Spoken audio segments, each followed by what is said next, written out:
सायंकाल का समय हुआ।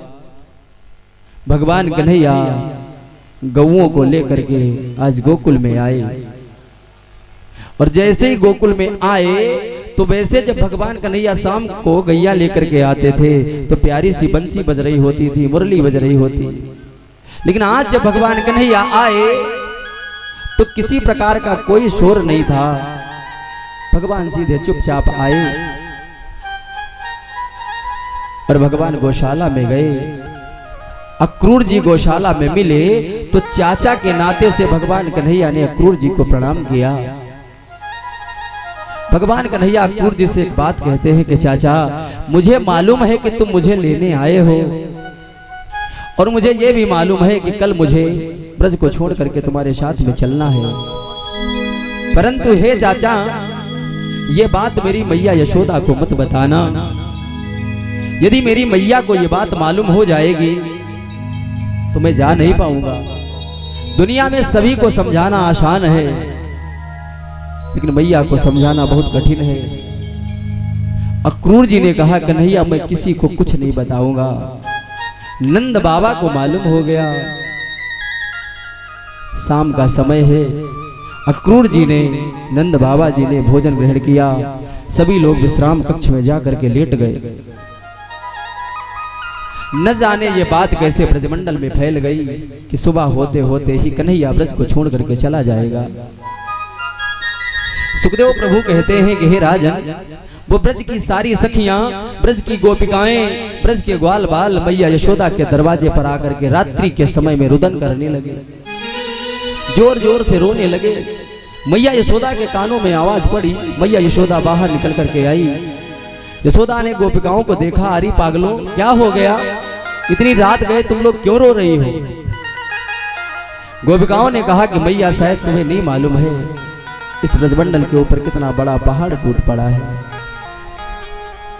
यशोदा ने पूछा ऐसी कौन सी घटना घट गई? वो गोपिकाएं कहती यशोदा तुम्हें मालूम नहीं है कि सुबह होते होते ही कन्हैया ब्रज को छोड़ करके चला जाएगा।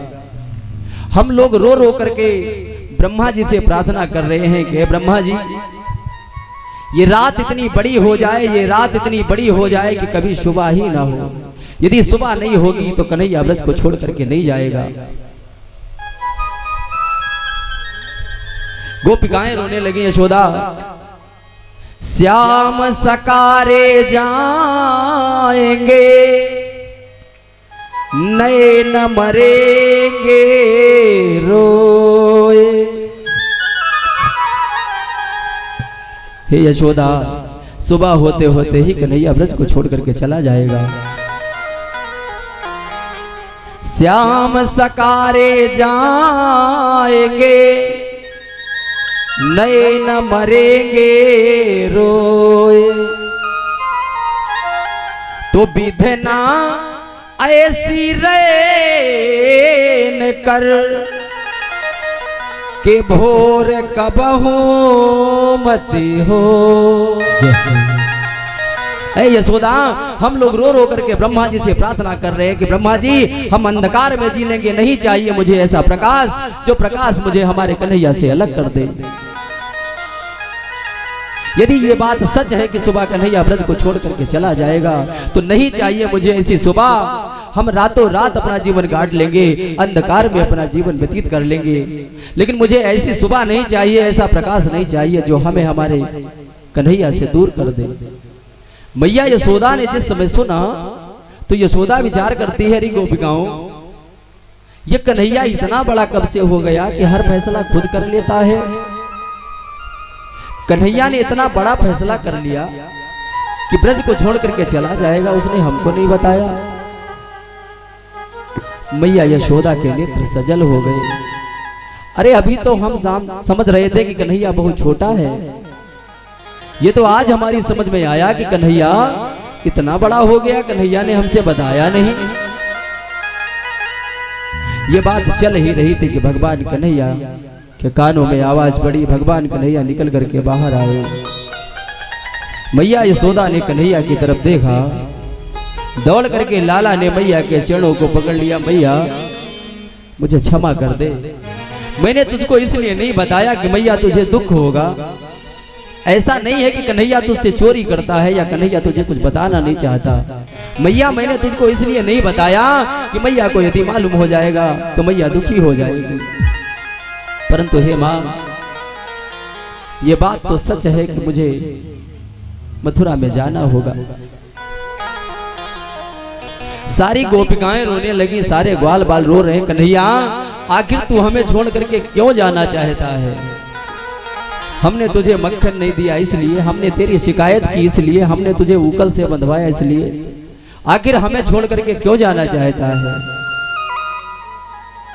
भगवान कन्हैया कहते हैं, अरे भैया, हे सखा, सदा कोई किसी के साथ नहीं रहता।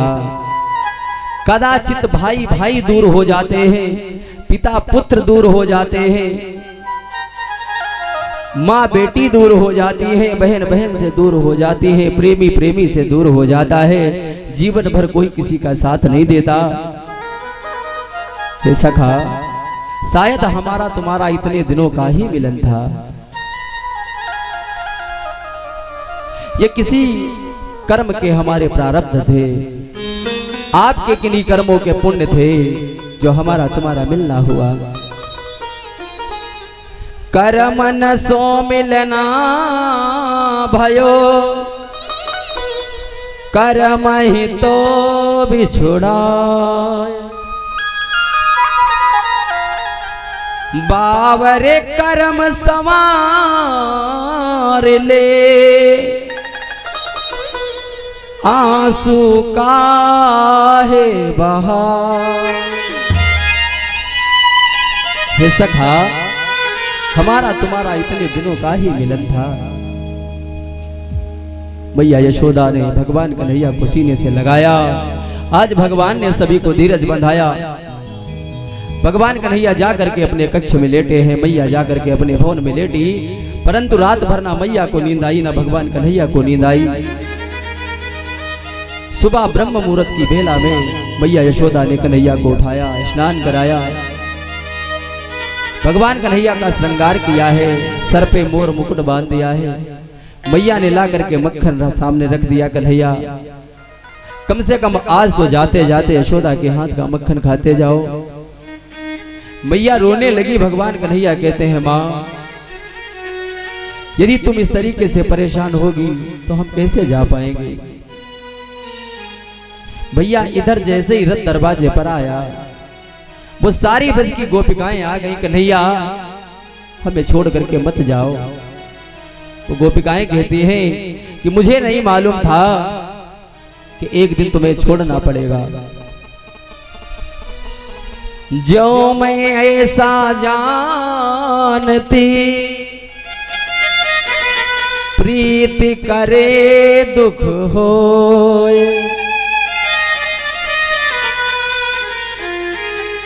तो नगर ढिंढोरा पीटती, के प्रीति न करियो को।